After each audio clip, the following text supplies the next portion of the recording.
This is the hardest part of being Cuban living in Jamaica. So he turned to me and said, "So, Flor, you used to sell yourself for soap?" If you're new here, hi, my name is Flor. I am Cuban and I have been living in Jamaica for 22 years. And this has been by far the most difficult part of being Cuban living in Jamaica. And I say Cuban living in Jamaica because I am Cuban and I live in Jamaica.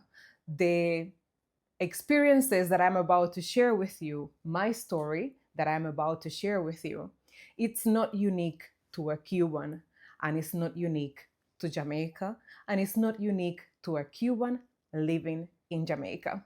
And I make sure to explain this because I am sure the wala uno hago come for me in the comments and drag me through the mud, because this happen everywhere and this could happen to any and everybody. That's why I want to make sure that you come into this video with an open mind, an open heart, and pay a listening ear to my story. As I always say, these storytelling sessions is like my own therapy session with my YouTube tribe. I get to share my experiences coming here that you have never heard of, that you probably have never heard of anybody, especially if you have never had a interaction with an immigrant living in Jamaica. As you can see, I have my storytelling shirt on if you are not new to the channel, so you know that this is going to be a good one. So make sure to stick around until the end. Oh boy, how times have changed. I came to Jamaica in 2003. That is so far back. And the world have changed a lot since then, especially when it comes to how women are seen and how women have been liberated. And I say this because one of the biggest challenges that I faced when I came to Jamaica was the judgment and the disrespect. Just by saying that I was Cuban, I was automatically put in a box and cut with the same pair of scissors as every single Cuban that had visited the island before. And even up to a couple of days ago, I'm still receiving comments on my channel judging me and telling me that I should be speaking about Cuban women and how they have been taking advantage of men, and how they have come here to run to the United States and how they have run with Jamaicans' money. To which I always answer, yes, Cuban women have done that in the past. I'm not saying that up to today they are not doing it, but this phenomena is not unique to Cuban women. Let me know in the comments if you agree with what I just said. This is not unique to Cuban women. In Cuba, we have a say that goes, pagar todos juntos por pecadores. We all pay together for sinners. And you could be the purest, cleanest person in the world. If you come from a certain ethnicity or group of people, you're going to be put in that group of people and judged as such. Barely people see you with an open mind and try to see you by who you are and what you are and what you exude, versus just hearing, oh, you are Cuban or you are Jamaican, and just putting you in that specific box and cut you with those pair of scissors. This brings me to one of the many stories that have made me come to the conclusion that the biggest challenge as a Cuban living in Jamaica has not been getting accustomed to another language, another culture, a different level of hotness and pepper in the food, getting adjust to a complete different system when it comes to government and capitalism versus socialism. It has been the judgment and the disrespect that has come with the fact that I am Cuban and I live here.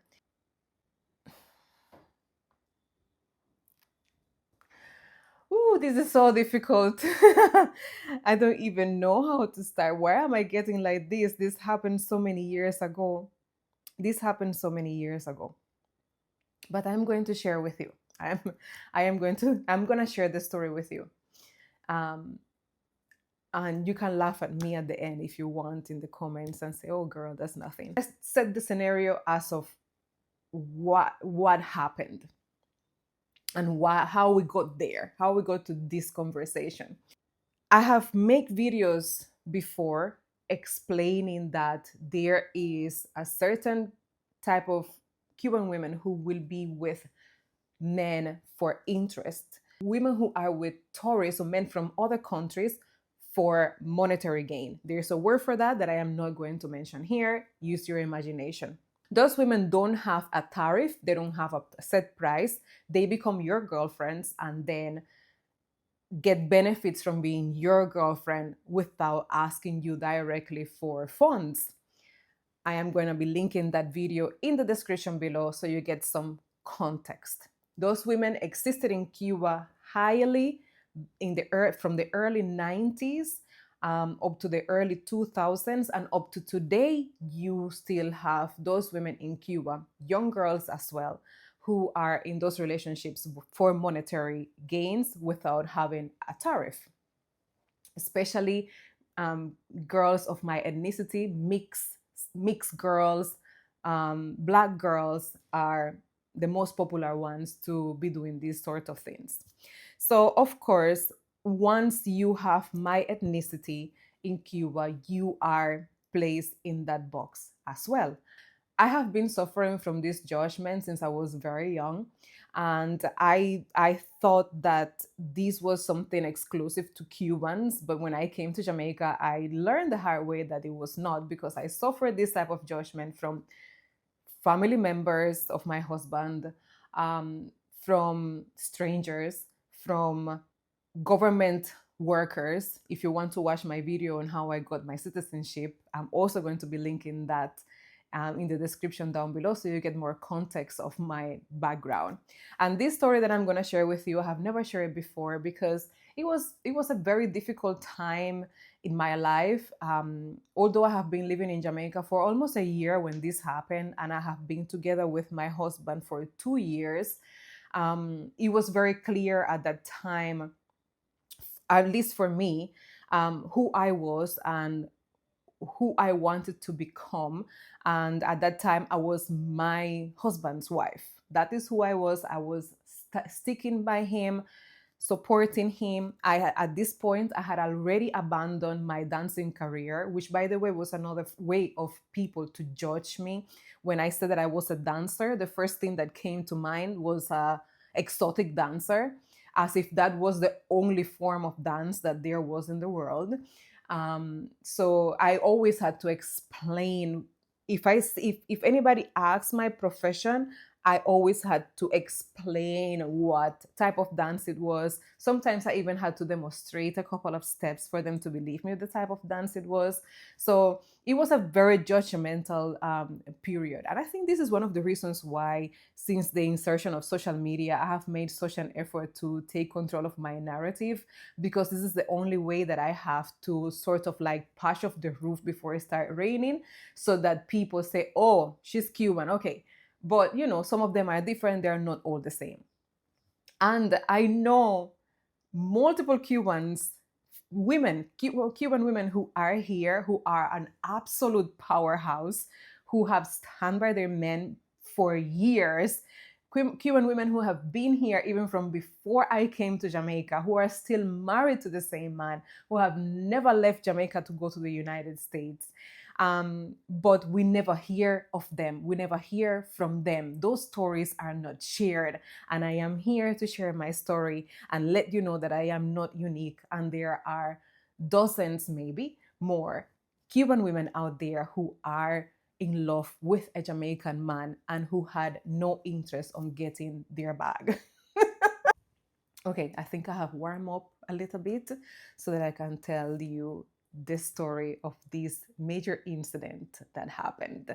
So it was around 2004, and it was a gathering of friends, and I am going to hold back some of the personal details because I do not want to hurt anyone. So it was a group of friends friends of my husband and friends of some of my husband's family members.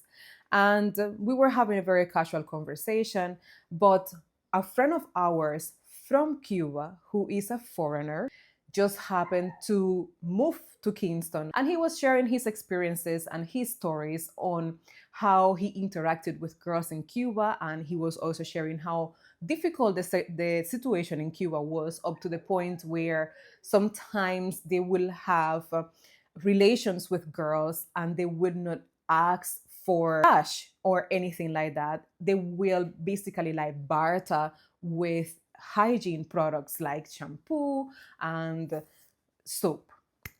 So this was a novelty to all those guys. There was a lot of males in the room. It was a novelty to them, especially when he was describing these girls, how beautiful they were, how luscious their hair was.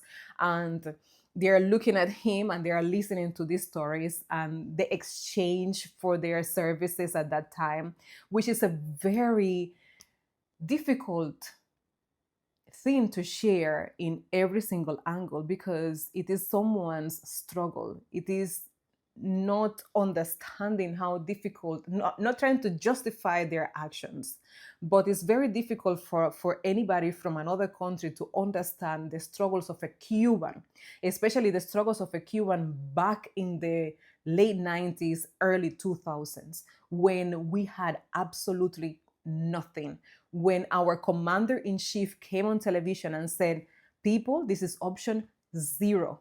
This is option zero. You have absolutely nothing. We had no power, we had no food, we had no clothes, we had no shoes, but yet we were resilient and we made it through. And the struggles that any Cuba can tell you that they have today is nothing compared to the struggles that we had back then, when things got really, really, really hard. So it's very difficult to for me to share this story. I want to make sure that you understand that I am not being judgmental of women who had to resort to taking these type of actions to survive.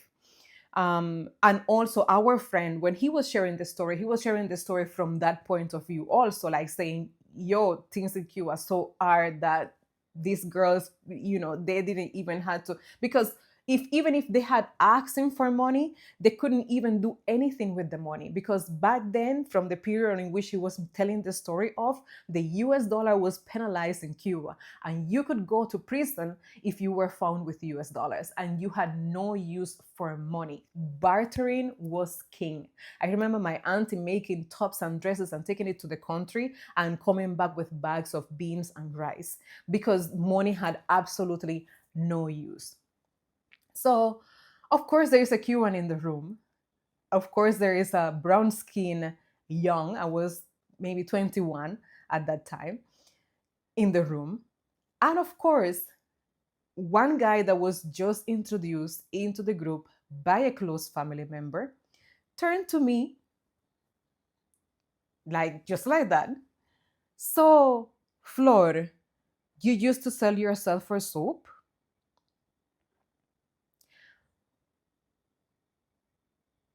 YouTube tribe, up to this day, I don't know. Everything happened so fast because my husband was in the room. By the time I finished saying, obviously not, he was already being pulled out of the house completely and completely disappeared, like he was not even outside the house. Because luckily for us, a friend was really on his toes because of the conversation. He reacted really quickly and took him out of the room. By the time finished answering, and by the time my husband went to react, he had already disappeared. Thank God he had already disappeared. Because the amount of disrespect on his question, not just to me, but to my husband, was paramount. And I had a conversation with him not too long ago, and some family members were present, and he said that he finally got over that. He- Almost 20 years, over 20 years, yeah, 20 years later, he finally got over that. And we were so lucky that we never saw this person ever again. It was like the universe say, yo, make me take this man out of your realm, because we know say if there is an encounter, this ain't gonna be pretty, ain't gonna be nice, this ain't gonna be nice. So it was very difficult. It was something that destroyed many close relationships, friendships, and everyone that was in the room, I have heard, and even his family, who I knew but they were not there present, had called me to apologize to me, to say that how he had no sense to be asking something like that, how disrespectful he was, because they knew me, they had worked with me, they have been around me, they knew who I was and how I conducted myself. And he did not. He never made an effort to call, to try to come in and say, I'm very sorry. The only thing that I heard from people who spoke of what he had to say, he was very stern on that. He asked because he wanted to know. He asked because he wanted to know. So I have been very closed since then. This was not just a disrespect to me as a woman, as a married woman, as a respectable woman. It was a disrespect to my husband as a sensible, credible, strong alpha man that he is. It was an absolute disgrace of. So my YouTube tribe, I would love to hear your feedback on this. I need you to be my therapist to help me continue overcoming this type of judgment, and just bear cutting up with the same scissors and putting you in the same box as everybody else. And I want you as Jamaicans to share, or anywhere in the world that you are at, share your stories in the comments on how you have been judged just because you come from that particular country. And I'm going to lighten up the mood because it has been so heavy, and I feel I feel like I'm about to start crying just going back through this very dark, sad memories of what happened and all the consequences of this guy's actions, and how our the family suffered, how the friendships suffer. I am going to tell you other very funny judgments that I get just because I tell people that I'm Cuban. And that is, people always ask me if I'm a doctor, they ask me if I am a nurse, they ask me if I can teach them Spanish. And I always say, just because I speak Spanish, it doesn't mean that I'm a very good teacher. I don't think I can teach anybody Spanish. And of course, there is also my all-time favorite, go back a your yard. For whenever I say something that the general public doesn't agree with, they always send me go back a my yard. And as much as I'm laughing now, um, it is as a result of one, that happening so many times, and also personal growth and healing. But when it first happened to me, and maybe the first hundreds of times that happened to me, it always hurt me so much. I even cried about it. Um, and I know, as I said at the beginning, I know that this is not something that is unique to me because I am Cuban. This is something that happens to probably many immigrants all over the world, where they're sent back at them by the locals for whatever reason. As someone who left Cuba for reasons not related to looking for a better life, looking for a better living, is very hard to come to terms with that. Majority of immigrants go to other countries looking for better. I came to Jamaica because my love was from Jamaica. That was the only reason why I came here. One of the most difficult things as an immigrant to cope with is not belonging anywhere. Um, Cubans could say you are not Cuban anymore. You have been living in Jamaica more years than you have been in Cuba. I left Cuba at the age of 20. I've been in Jamaica for 22 years. So I'm 2 years more Jamaican than Cuban. And yet Jamaicans could say, go back to your yard.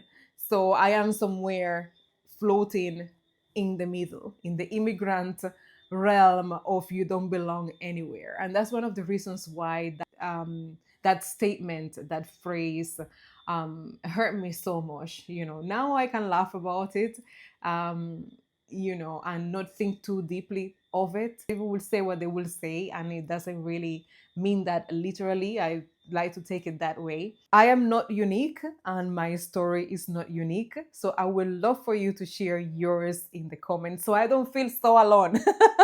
So I don't feel so alone. And also, if you know of any Cuban, woman or man, who's still in Jamaica, who did not run to Miami, who did not run with their man or woman bag, please make sure to share those stories in the comments. And if you know of anybody from any other country who has done all the contrary, so that we make sure to point out that this is not unique to Cubans, also please share it in the comments. Although years have passed, although I have taken control of my narrative, although I have a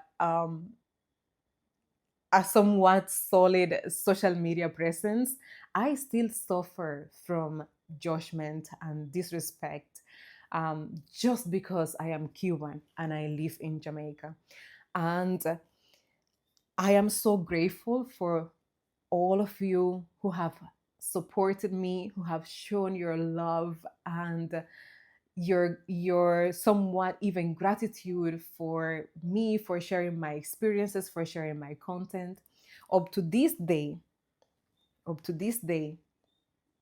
people who come across my pages for the first time, their go-to interaction is to criticize, tear apart the way in which I speak. And I have made this video in standard English because it's a sit down talking video and it will be a lot to be able to translate from Patois to English. But I must tell you that right now I have been talking for a while and my cheeks hurt and my tongue hurt. Also, my bottom lip hurts because I have to hold in my tongue and I have to mold my lips in a way to be able to speak standard English. I have to make sure that I finish all my words with the sounds so that it comes out somewhat proper. Although I know I have a lot of, errors in my pronunciation. But when I chat patois, Father God is so liberating. Me no have to really all back nothing. My tongue just roll. I just feel so comfortable. So chatting patois for me is the go-to thing. Like for me, it's just much easier for just chat patois than standard English. And also, me live in another country, me live in Jamaica, and most of the time when you chat standard English, a lot of people don't understand because me have the Cuban accent. And that's another thing me get criticized for. Oh, you have been living here so for 28 years and you still can't get rid of the accent. Father God, listen, me did born in a Cuba. Until the day me dead and buried, me I go be Cuban, and you can't beat the accent out of me. You know, always have a Jamaican accent. You can't beat the Jamaican accent out of the Jamaican. It's impossible. So it's the same thing that applied to me when it comes to that. But I did share one video with a family member, and she sent it in a group that she's part of, and then people here not familiar with me, they don't know who me be. And the reason why she shared the video was because the information that was within the video was valuable to that specific group of people. Them no business about what me I say. Them not care about what me I say. Them just want tear down the little Cuban with a little accent. I don't get no little grace or nothing. People just irritated by the way I speak. And I know that a lot of you love my accent and the entire combination and find it very exotic. I love the way I talk. I am not ashamed of the way I talk. I am very proud of myself. I taught myself how to speak. I learned from hearing. I never went to school to learn to read and write and nothing like that. I know I'm not special. A lot of immigrants in Jamaica do it, especially the Asian immigrants. They all chat patois. None of them chat standard English because we learn to speak with uno. Uno we hear talk and uno don't speak like Americans. So how we feel speak like American, we can't. And we didn't come here speaking English. I started watching television in standard English, and then the standard English did catch me. So I am proud to say that I can switch code between patois, English y español, porque si hablo español y muchos de ustedes me preguntan, ay, ¿por qué no hablas español? ¿Por qué no dices nada en español? Y el problema es que toda mi audiencia es de habla inglesa y están en los Estados Unidos, en Canadá, en Inglaterra, y a lo mejor algún día puedo hacer un canal en español y así hablo con toda mi gente de Cuba, la gente de República Dominicana, Colombia y todos los demás países hermosos que hablan español. Pero por ahora, I am going to keep speaking English because my audience is English speaking. So it is a struggle. It is a struggle. It has been a struggle. It has been 22 years and we're still there. We're still here. Todavía estamos aquí. Not going anywhere. Still married to the same man. Still supporting him. Did the America thing and come back. Not going anywhere. Unable to change the ways in which I speak and still putting my best face forward because I love Jamaica. I love Jamaicans. I love everything about this island. I respect, enjoy, and cherish every second that the universe has provided me with being here versus anywhere else in the world. And I will not change one thing about it. If you enjoyed this story, if you can identify or know of anyone who can identify with this story, please make sure to share, like, comment, and hit that follow button. Thank you all so much for watching. I feel much better. Mucha love.